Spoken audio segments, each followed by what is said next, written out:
And it frustrates me. I can't imagine how much it frustrates this guy who served this country honorably as a hero, and he obviously does a great job for Midas Touch, and we're very lucky to have him on every week. Love having Ron Filipkowski join us. Ron, I don't know what goes through your mind when you heard that clip for the first time, but I would imagine you must have been pretty upset. Yeah, definitely upset. I mean, that was the first thing. I was really pretty furious, and I think I fired off an F-bomb there in my tweet, which I don't do very often, but sometimes I do. Yeah, that was gross. I don't know what Vance's experience was in the Marines. I know he briefly served as a correspondent, a junior enlisted man, taking photographs and writing press releases at division headquarters in a nice air-conditioned building. That was different than my experience. So maybe his supervisors were a little bit different than mine, because mine did not in any way resemble Donald Trump. I was just looking up, because the Marine Corps has these like leadership traits, 14 leadership traits that are hammered into us. In fact, we have to memorize these and recite them.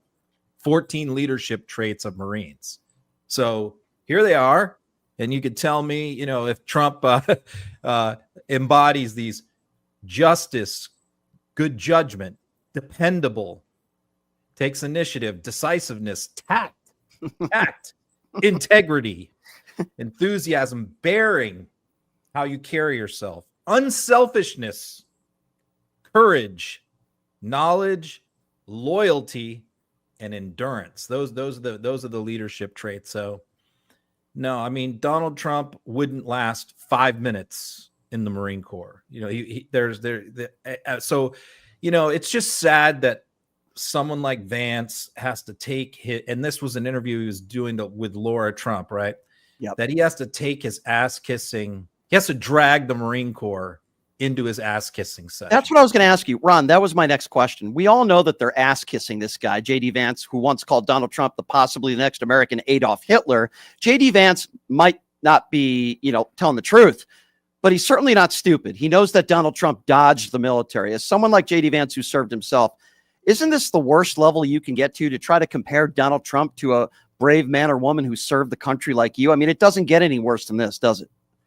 No, it's really just bizarre that he would go here, with Trump of all people who dodged the draft, bogus. Look, let's quickly review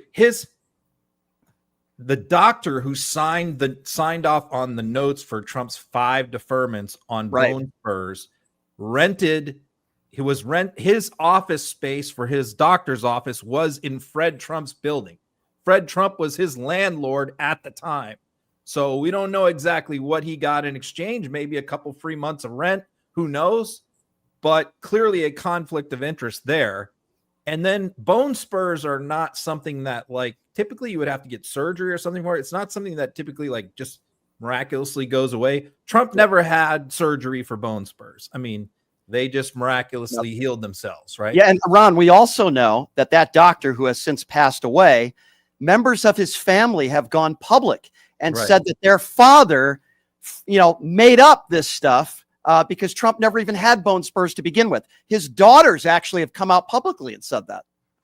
Yeah. So if you want to compare Trump to any other political leader with some kind of bogus comparison, you want to compare him to Winston Churchill or Abraham Lincoln or Ronald Reagan or whatever BS you want to come up with, that's fine, but don't try and compare him to some of the great leaders of the Marine Corps when this guy is a physical coward.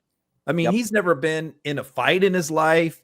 He's not a physical guy. He's not a tough guy. The guy's never even been swimming before. I mean, how can the guy's never taken his shirt off in a public place.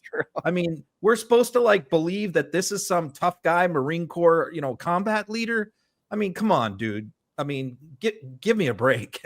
Yeah, I'm with you. And especially somebody like you who served honorably. We just had Ryan Shedd on who served as well. So speaking of lies and ridiculousness in Washington, D.C., it appears to me, Ron, and you tweeted about this, that they're trying, at least Mike Johnson making the case that at one point Donald Trump was an undercover FBI informant And that's why somehow he was friends with Jeffrey Epstein for like 10 years. I mean, this is bogus and nonsense. There's no evidence to prove this. Yeah, this has been like an internet conspiracy theory on the right for a long time, that like what they have said is the reason why Trump, there's all these pictures out there of Trump hanging out with Epstein in video, is because he was an informant for the FBI, and that's just like a far right kind of Alex Jones type of conspiracy. So then Mike Johnson comes out and says this, and like he was working for the FBI, is what Mike Johnson said, as an informant in the Epstein case. And he was a true hero, that he like helped set up Epstein and bust him. And of course, everybody is like, where is this coming? Like, does he have some inside knowledge that we don't know about? Well, then after many press inquiries, his office, not even him, he doesn't come out and issue a retraction himself because he has no courage or integrity. He's just a straight up liar, fraud Christian. And so his office issues a statement and with last night, which says, where did he get this from? Well, he got this from one of the lawyers of the victims at the press conference. The victims press conference said that back in 2009, Trump provided him some information which was helpful to his investigation of the case on behalf of the victims. I think they were filing some kind of lawsuit against Epstein or something at the time. Right. And said, however, and so that's all he did. He didn't provide any information to the FBI. He wasn't working for the FBI. He made a phone call to one of the lawyers 20 years ago and gave him some information that was helpful to him, whatever the case may be. But the same lawyer then went on to say, but since then, I have been very disappointed in Trump that he's appeared to have done a 180 on all of this and is no longer helpful at all. So that lawyer says that Mike Johnson took that and turned it into Donald Trump was an informant for the FBI and is a hero. I mean, come on. Absolutely absurd. Speaking of absurd, I'm wondering, Ron, I used to go to the U.S. Open in Flushing Meadows with my dad when I was a kid. It's a great tournament, and I love it. We would have been very irate if we had tickets to the men's final and we missed the first couple games of the first set because selfishly the president wanted to be there. What did you make of that and the president getting booed by a lot of people who I would imagine are anti-Trump that live in New York City? What did you make of that whole spectacle? Yeah, I mean, there was a bunch of things from that. First of all, you mentioned the security, which is like over the top now ever since the shooting thing in PA there. Security everywhere Trump goes is like as bad as it was for presidents before. It's like 10 times worse now, as strict. So yeah, people were stuck up. People couldn't, and imagine how much you pay for those tickets and how hard they are to get for the men's final. Some of the people got in over an hour after the match started. So when Trump comes out the first time, the stadium is almost completely empty. And that's the part where like he had some of his fans around there, some of his guests. So they were like, clapping and stuff like that. So it was like a mixed reception. But then when they showed him an hour later, when everyone was finally in the stadium, they showed him, he got loudly booed. So there's a few other things here going on. First, he was a guest of Rolex. It was Rolex, the Swiss company, owns the box. And they gave his entire entourage, his whole cabinet was there. Why? Because Switzerland is currently under 35% Trump tariffs, which they are desperately trying to get lifted. So we will keep an eye on whether Switzerland's tariffs gets lifted. Then Trump was caught by a great photographer popping some kind of blue pill in his mouth. I saw that. That people don't know what the hell that was. Looked like an Adderall or something. So, I mean, now it's like one of the great award-winning photographers got that great shot of him. And then there's another great shot of Ivanka's daughter, 14-year-old daughter. Ivanka was not there. This is Jared and Ivanka's daughter, Arabella, was there looking just absolutely miserable. Like did not want to be there, didn't want to be sitting there, just her head down, frown on her face. So clearly like mom did not want to go, probably made her go in her place. And she made it pretty clear to everyone around her she did not want to be there. So there was a lot of little things going on there. Yeah, I was watching that live. Pretty absurd. Ron, a couple more quick questions before I let you go. You had mentioned this on your X feed, and I think you're right. It appears as though every person of color now with an accent should be carrying proof of citizenship with them at all times. I mean, is this the country that we want to live in now? Because it appears as though this is what Tom Homan wants to do. What do you make of this? It's funny. I said on my podcast last week, and I've said this before, that I predicted 2025 was going to be the year that Donald Trump was going to test the boundaries on everything, the limits of presidential power. He's going to push the edges of the envelope, and you're going to get a lot of lower court decisions that were going to push back and rule against him. And that has happened. And I predicted that 2026 was going to be the year of the Supreme Court. And that was going to be the year where all of these cases were going to hit the Supreme Court, and they were going to have to make some very big decisions on a lot of very big stuff, including, by the way, separation of church and state, which I have already predicted they're going to completely overturn all of that case law as we know it. Separation of church and state is not going to exist after next year, is my prediction. We're going to have religious displays in schools, government buildings, everywhere. That's my prediction. But what has happened weirdly is the Supreme Court has decided to, even though they're not in session, grab some of these cases on an emergency basis with very little briefing, no oral argument by the lawyers, and just keeps issuing these 6-3 decisions, the 6 conservatives. And that is highly unusual. And they did it in this case where they basically, ICE was stopping in LA. This was the case.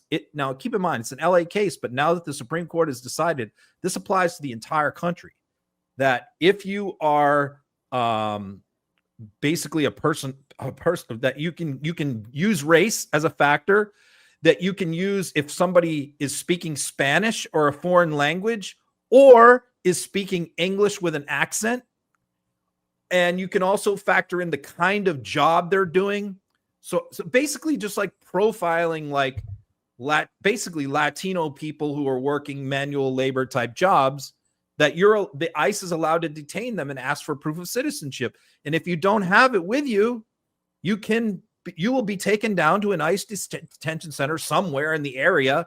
And then your family or friend will have to come down there while you're sitting there in your shackles to get you out if they can find something proving you're a citizenship.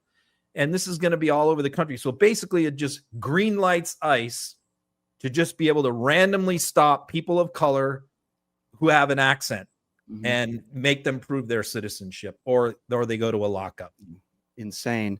Last question. You had tweeted this out too, which is, Donald Trump, some of the statements that he made earlier today, complaining about domestic violence arrests because it appears to be going against what he's saying, where there's no crime in DC now, apparently. What do you make of those statements?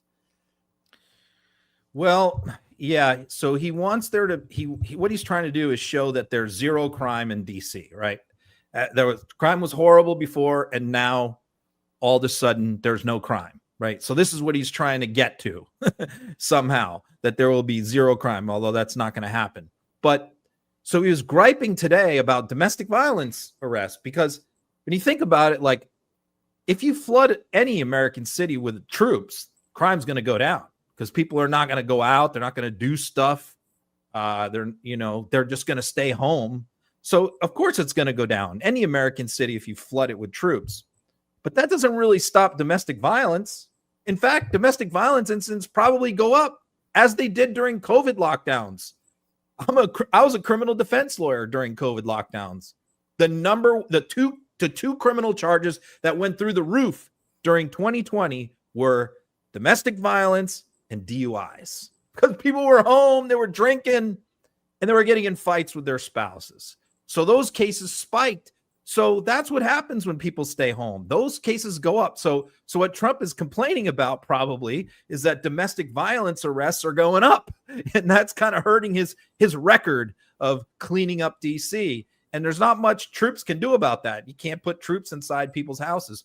So now what he's arguing, just like he did during COVID, is we need to slow the testing down. What he's basically arguing is, maybe these domestic violence things really shouldn't count.